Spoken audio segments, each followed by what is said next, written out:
Hi, I am Isaac Mizrahi, a designer and an entertainer, and my thing is LGBTQ plus youth. As a kid, you feel completely ostracized, completely on the outside of everything, but then as an adult, you see that there is a whole bunch of inclusivity. Mike is so incredibly sensitive to this issue. Having lived in New York for the number of years that Mike was mayor, and seeing him enact these incredible programs that helped both the adult LGBTQ population, but also the kids. In the middle of the country, people would say, if your conversation during a presidential election is about some guy wearing a dress and whether he, she, or it can go to and go to the locker room with their daughter, that's not a winning formula for most people. They care about health care, they care about education, they care about safety and all of those kinds of things.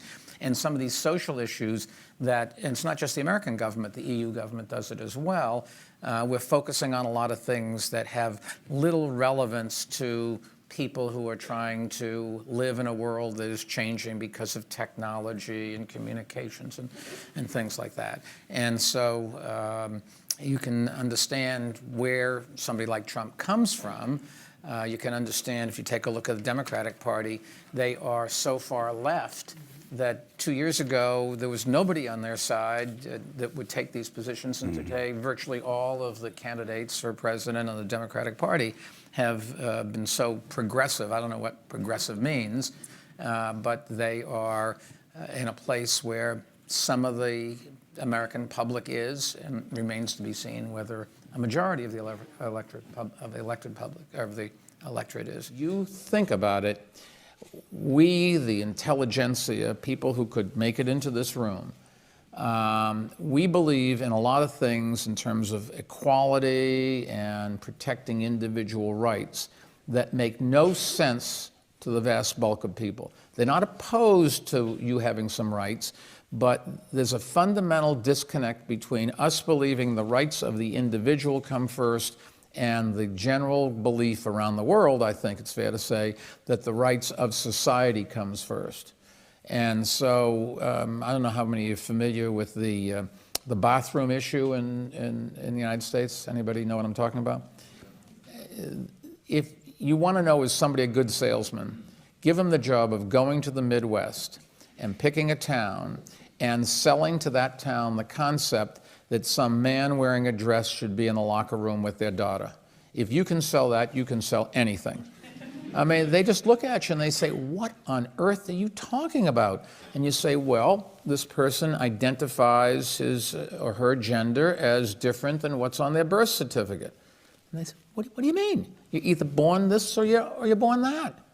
And, you know, I will say in our prison system in New York City, we have to have the policy when you walk in, you know, drop your trousers, you go this way, you go that way. That's it, because you can't sit there and you can't mix things in a jail. That's a practical case of where you have to make a decision. But it's so many things that we are nuanced, and the social issues that we're very proud of achieving aren't believed by the vast bulk of the people. I got something important wrong. I got something important really wrong. I didn't understand that back then, the full impact that stops were having on the Black and Latino communities. Family politics is so difficult. It is my pleasure to give these Made in New York awards to the Prides of Flushing. In alphabetical order, Bob and Harvey Weinstein.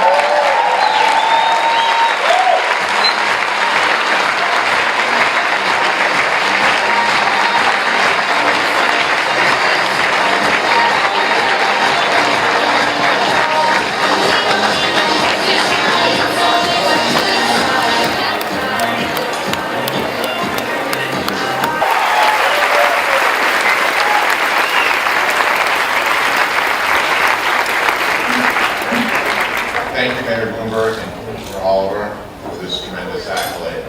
I do want to say that we've had tremendous years, but about 4.5 years ago there was a bump in the road, and I called our mayor, and I just said, things are a little topsy-turvy here at the company. We could be moving moving jobs to California, and we don't want to leave New York City. And the mayor, extremely busy as he was with so many more important things, dropped a lot of things and got it done for us. So the mayor's there in a big way, and the mayor's there in an individual way. And I don't think Bob and I would be on this stage if the mayor wasn't there for us. So thank you, Mayor.